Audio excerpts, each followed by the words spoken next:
డబ్బు, అనారోగ్యం, ఉద్యోగం, వ్యాపారం, అప్పులతో బాధపడుతున్నారా? మీకోసమే launch your future programme.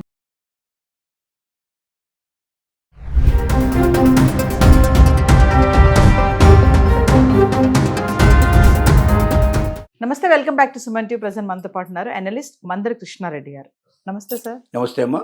Sir, Trump గురించి అసలు ఏం మాట్లాడుకోవాలో అర్థం కావట్లేదు. మొన్నటి వరకు వలసదారులు ఎవరు రావద్దు అంటే ఎప్పుడైతే అధికారంలోకి వచ్చాడో పెట్టిన ఫస్ట్ సైన్ ఏంటంటే ఇమిగ్రెంట్స్, వలసదారులు ఎవరు కూడా మా దగ్గర రాకండి, వచ్చినా కూడా చదువుకోవాలి, వాళ్ళ పని కంప్లీట్ చేసుకుని వెళ్ళిపోవాలి అంటున్నారు.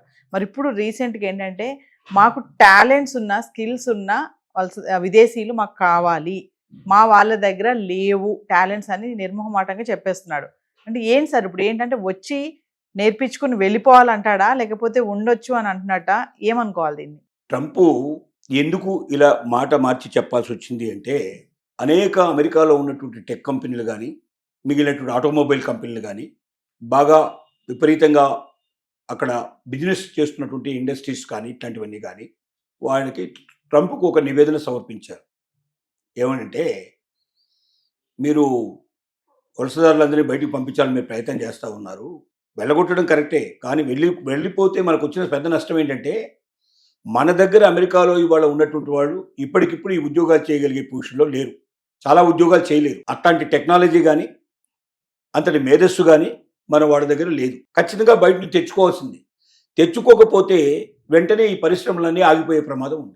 ఆగిపోతే ఇప్పుడున్నటువంటి ఎంప్లాయీస్ కూడా ఉద్యోగాలు దొరకని పరిస్థితి ఏర్పడుతుంది. అందరూ మొత్తం క్లోజ్ చేసుకోవాల్సి ఉంటుంది. మొత్తమే టోటల్గా కంపెనీలో మూసుకోవాల్సిన పరిస్థితి ఏర్పడుతుంది. మరి కంపెనీలు మూసుకోమంటారా, మేధావులు తెచ్చుకోమంటారా? ఈ ప్రశ్న వేశారు వాళ్ళు. తనకు అర్థమైంది, వాస్తవం ఏంటో అర్థమైంది. అంటే ఉన్న పలంగా వలసకు వచ్చినటువంటి వాళ్ళు ఎవరుతున్నారో అందరినీ మనం బయటికి పంపడం సాధ్యం కాదు. కనీసం ఇక్కడ ఉన్న వాళ్ళకి పూర్తిగా నేర్చుకుని వాళ్ళంతా వాళ్ళ ఉద్యోగాలు చేయాలంటే కనీసం 4-5 years మినిమం టైం పడుతుంది. 3 నుంచి 5 సంవత్సరాలు కనీసం మినిమం టైం పడుతుంది. కాబట్టి ఇప్పుడు కొత్త పాట ఏమందుకున్నాడంటే, H-1B వీసా మీద ఇచ్చే వాళ్ళకి మీరు ఎలాంటి వాళ్ళకి ఇస్తారు అంటే, ఎవరైతే ఇక్కడికి వచ్చి 3 నుంచి 5 సంవత్సరాల పాటు మన దగ్గర ఉన్న అమెరికన్స్కి ట్రైనింగ్ ఇచ్చి పూర్తిగా వీళ్ళకి నేర్పించి వీళ్ళు ఆ ఉద్యోగం చేసుకోగలిగే క్యాపబిలిటీ కలిగించినట్టుగా చేసి తిరిగి వాళ్ళ దేశానికి వాళ్ళు వెళ్ళిపోవాలి. అలాంటి వాళ్ళకి ఉద్యోగాలు ఇవ్వండి, అలాంటి వాళ్ళకి ప్రిఫరెన్స్ ఇవ్వండి. దీనికి ముఖ్యమైన కారణం ఒకటి ఉంది. రష్యా లాంటి కమ్యూనిస్టు దేశాలు ఏం చేశాయంటే, చైనా కానీ రష్యా కానీ, ఎవరైనా మీ దేశం నుంచి మా దేశంలో పెట్టుబడి పెట్టడానికి రండి, మీకు ల్యాండ్ ఫ్రీగా ఇస్తాం, కరెంటు ఫ్రీగా ఇస్తాం, మీకు ఇక్కడ మాకు మ్యాన్ పవర్ చాలా తక్కువలో దొరుకుతుంది, మీరు పెట్టుబడి తీసుకురండి, 100 కోట్లు 1000 కోట్లు తీసుకురండి, ఇక్కడికి పెట్టండి, ఇండస్ట్రీస్ పెట్టండి. కానీ దాంట్లో పనిచేసేటువంటి ఎవరైతే ఎంప్లాయీస్ ఉంటారో వాళ్ళు ఎక్సెప్ట్ హైలీ టెక్నికల్ పర్సన్స్ తప్ప మా దగ్గర దొరికేటువంటి, మా దేశంలో దొరికేటువంటి ఎవరు ఉపయోగపడ్డా వాళ్ళందరినీ ఉపయోగించుకోండి. మా దేశంలో ఉపయోగపడని వాళ్ళు ఉంటే, అంటే మాకు ఉపయోగపడరు, వీళ్ళు ఎవరు ఉపయోగపడరు మా దేశంలో, అలాంటి పోస్టులు కొన్ని కావాలి కంపల్సరీగా అనుకుంటే మీ దేశం నుంచి తెచ్చుకోండి. కానీ సర్టెన్ లిమిటెడ్ పీరియడ్, అది 3 years 5 years 10 years డిక్లేర్ చేయండి. ఆ టైం లోపల మీరు మా వాళ్ళకి అన్నీ నేర్పించేసి వాళ్ళు ఎక్కడి నుంచి వెళ్ళాలి. ఇలాంటి కండిషన్స్ వాళ్ళు పెట్టారు, మొదటి నుంచి పెట్టారు వాళ్ళు. అలా వాళ్ళు సక్సెస్ అయ్యారు. అంటే వాళ్ళ దేశంలో ఉండే వాళ్ళకు కూడా టెక్నాలజీ తెలిసి వాళ్ళంతా వాళ్ళే వాళ్ళ కంపెనీలు నడుపుకునే పొజిషన్ రావాలి, ఎప్పటికీ మనం ఇతర దేశాల మీద ఆధారపడేటువంటి బతుకు మనకు కాకూడదు అన్నటువంటి ఒక దృక్పథంతో వాళ్ళు అది పెట్టారు. వాళ్ళు సక్సెస్ అయ్యారు. అమెరికాలో అలాంటి పద్ధతులు ఏం లేవు మొదటి నుంచి కూడా. ఎవరైనా రావచ్చు, ఎవరైనా ఉద్యోగం చేసుకోవచ్చు, ఎవరైనా డెవలప్ చేయొచ్చు. అసలు అంతా వలసవాదుల చేతనే, వలస వచ్చినటువంటి వాళ్ళ చేతనే నిర్మించబడ్డటువంటి అమెరికాలో ఇలాంటి రిస్ట్రిక్షన్స్ ట్రంప్ వచ్చేదాకా ఇలాంటివి లేవు. ఇప్పుడు ట్రంప్ ఈ కొత్త పాట అందుకున్నాడు. ఈ కొత్త పాటలో మరి ఎవరు వెళ్తారు, అందరికీ ఆ ఇంట్రెస్ట్ ఉంటుందా? అమెరికా అనగానే ఎందుకు వెళ్తున్నారు అంటే, తాత్కాలికంగా డబ్బు సంపాదించడమే కాదు, అక్కడ శాశ్వతంగా మనం జీవితం ఏర్పరచుకుంటే మన కుటుంబం అంతా కూడా సంతోషంగా సుఖంగా జీవించగలుగుతుంది, ఒక మంచి సిటీ లోపల మనం బతుకున్నట్టు ఉంటుంది, మంచి కంట్రీలో బతుకున్నట్టు ఉంటుంది, ఒక డిగ్నిఫైడ్గా బతకొచ్చు అన్న ఉద్దేశంతో అమెరికా వెళ్ళడానికి చాలామంది ప్రయత్నం చేస్తున్నారు. 3 ఏళ్ళు 5 ఏళ్ళు ఉండండి, మీ పని ముగించుకోండి, మాకు ట్రైనింగ్ ఇచ్చేయండి, మీరు వెళ్ళిపోమన్నప్పుడు అలా వెళ్ళేవాళ్ళు కూడా ఉంటారు. కానీ ఎలా ఉంటారంటే, ఇప్పుడు డిమాండ్ చేస్తున్న దానికన్నా చాలా ఎక్కువ రేట్లు డిమాండ్ చేస్తారు. ఎందుకంటే ఇప్పుడైతే ఎప్పటికక్కడ ఉండిపోవచ్చు కాబట్టి వాడు ఎంత ఇచ్చినా తీసుకుంటున్నారు. కానీ అప్పుడు అలా తీసుకోరు. నా పరిమితి 3 ఏళ్ళు 5 ఏళ్ళు, నాకు అంటే ఇండియాలోనో లేకపోతే ఇతర దేశాల్లో ఉన్న అవకాశాలను వదులుకొని నేను అక్కడికి వెళ్ళాలి. అంతకాలం లాంగ్ లీవ్ పెడతారంటే ఏ గవర్నమెంట్ కానీ ఏ కంపెనీ కానీ ఒప్పుకోదు ఎట్టి పరిస్థితుల్లో. కాబట్టి తప్పనిసరిగా వాడు ఉద్యోగాన్ని రాజీనామా చేయాల్సిందే. ఉద్యోగాన్ని రాజీనామా చేసి ఇంకొక కంట్రీకి పెడుతున్నప్పుడు, నా భవిష్యత్ అంతా పనంగా పెడుతున్నప్పుడు, మళ్ళీ వెనక్కి వచ్చినాక నాకు అవకాశాలు ఉంటాయో లేదో తెలియదు. నాకు దీంట్లో వచ్చే ప్రమోషన్స్ అన్నీ పోతాయి, నేను అప్పుడు మళ్ళీ జూనియర్ని అయిపోతాను, మళ్ళీ పైకి ఎక్కడానికి ఎంత టైం పడుతుందో తెలియదు, అసలు ఉద్యోగం దొరుకుతుందా లేదని పెద్ద ప్రశ్న.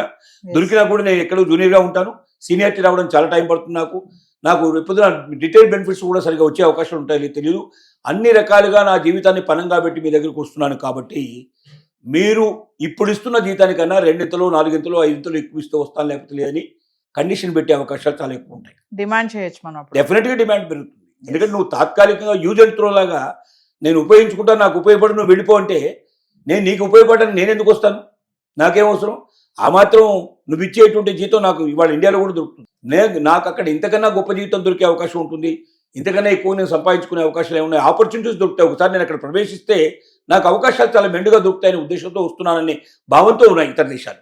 కానీ ఇప్పుడు అక్కడ treasury secretary, American president treasury secretary ఏమని ప్రకటిస్తున్నాడంటే మాకు కావాలి, ఇప్పుడు ప్రజెంట్గా అమెరికా లోపల నిపుణులు అవసరం ఉంది, మా దగ్గర నైపుణ్యం లేదు, కాబట్టి ఏ దేశం నుంచైనా రండి, మీ మేధస్సును మాకు పంచండి, మా వాళ్ళకు ట్రైనింగ్ ఇవ్వండి, మా వాళ్ళకి ఉద్యోగం చేయగలిగే కెపాసిటీ తీసుకొచ్చిన తర్వాత మేము వెళ్ళిపోండి అని చెప్తున్నాడు. సింపుల్గా చెప్పినంత సులభం కాదు.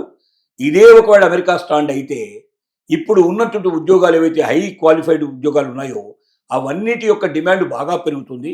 దానికి 4 to 5 times కనీసం సాలరీస్ ఇవ్వాల్సిన పరిస్థితి పడుతుంది. కంపెనీస్ అలా ఇవ్వగలిగే స్టేజ్లో ఉన్నాయా లేదా ఆ లెక్కలు వేసుకుంటే కంపెనీ అసలు రన్ అవుతుందా లేదని కూడా చెక్ చేసుకోవాల్సిన పరిస్థితి పడుతుంది. కాబట్టి ఇవి ఒక కొత్త సమస్యలకు దారితీస్తుంది, కొత్త ఆలోచనలకు దారితీస్తుంది. అంటే ట్రంప్ విధానాల్లోనే మొదటి నుంచి ఇవన్నీ ఆలోచించుకొని అందరినీ కూర్చోబెట్టుకొని ఇండస్ట్రియలిస్ట్ని తర్వాత పెద్ద పెద్ద కంపెనీస్ అందరినీ కూర్చోబెట్టుకొని అందరూ కలిసి ఆలోచన చేసి డిస్కషన్ చేసి మనకేం కావాలి, ఏం అక్కర్లేదు, ఎలా చేయగలం, ఇది సాధ్యమా కాదా అని మేధావులందరి యొక్క ఆలోచనతోటి ఒక ప్రణాళిక రూపొందించి ఉంటే ఈ సమస్యలు వచ్చే కావు. రాత్రి పడుకొని కల ఏదో వస్తే పొద్దున్నే దాన్ని తీసుకొచ్చి ఇంప్లిమెంట్ చేసే ప్రయత్నం వల్ల ఒకదానికోటి కాంట్రవర్సీస్ అయిపోయి ఇప్పుడు అసలు దేని ఇంప్లిమెంట్ ఎలా చేయాలో పరిస్థితి ఏర్పడింది. ఇప్పుడు తలలు పట్టుకొని కూర్చున్నటువంటి సిచ్యువేషన్ పడింది. చూస్తూ చూస్తూ అమెరికన్ ప్రెసిడెంటే అమెరికాని ఒక 10 ఏళ్లకో 25 ఏళ్లకో వెనక్కి నెట్టేటువంటి ప్రయత్నం చేస్తున్నాడేమో అని అక్కడ ఉన్నటువంటి మేధావులందరూ కూడా ఆలోచిస్తున్నారు. ప్రజల నుంచి కూడా తిరుగుబాటు తత్వం పెరిగిపోతుంది. మన జరిగిన ఎలక్షన్లో కూడా ఆయనకు వ్యతిరేకంగా చాలా గవర్నర్ పోస్టులు చాలా ఎలక్ట్ అయిపోయాయి. ఇంకా భవిష్యత్తులో అసలు తన పార్టీ నిలబడుతుందా, పూర్తిగా అయిపోతుందా అనే భయం కూడా చాలా మందికి ఉంది. ఈ పరిస్థితిలో జరుగుతున్నటువంటి పరిస్థితి ఇది. దీనికి ఆయన చెప్తున్నటువంటి ఈ పద్ధతిలో వీసాలు కావాలంటే ఇలా రండి, ఇలా వెళ్ళండి అని చెప్తున్నాడు సింపుల్ గా. అంటే మొన్నటి వరకు వీసాలు ఇవ్వమన్న ట్రంప్ ఇప్పుడు నిపుణులు కావాలి, వాళ్ళకైతే ఇస్తాం వీసాలు అని చెప్పేసి మళ్ళీ రివర్స్ అన్నమాట. అది చెప్తున్నాడు. కంపెనీలకు ఏం చెప్తున్నాడంటే, హెచ్చరిక ఏం చెప్తున్నాడంటే ఈ వీసాలు ఇవ్వండి, ఎవరికి ఇవ్వండి, ఇలాంటి వారికి మాత్రమే ఇవ్వండి, ఇక్కడ జీవితాంతం ఉండడానికి సిద్ధపడి వచ్చే వాళ్ళకి ఇవ్వకండి. ఆ వీసాలని రిస్ట్రిక్ట్ చేయమని చెప్తున్నాడు. తద్వారా మన అమెరికాను గొప్పగా తయారు చేయండి, మన వాళ్ళని నిపుణులుగా తయారు చేయండి, మన దగ్గరే కంపెనీస్ మొత్తం వచ్చేట్టు చేయండి, మనకు కావాల్సిన వస్తువులను మనమే తయారు చేసుకున్నట్టు చేయండి, విదేశాలకు మనమే ఎగుమతి చేసుకున్నట్టు చేయండి అన్నట్టుగా దీని వెనక ఒక స్లోగన్ ఉంది. ఆ ఆలోచనతో చేస్తున్నాడు. Thank you sir.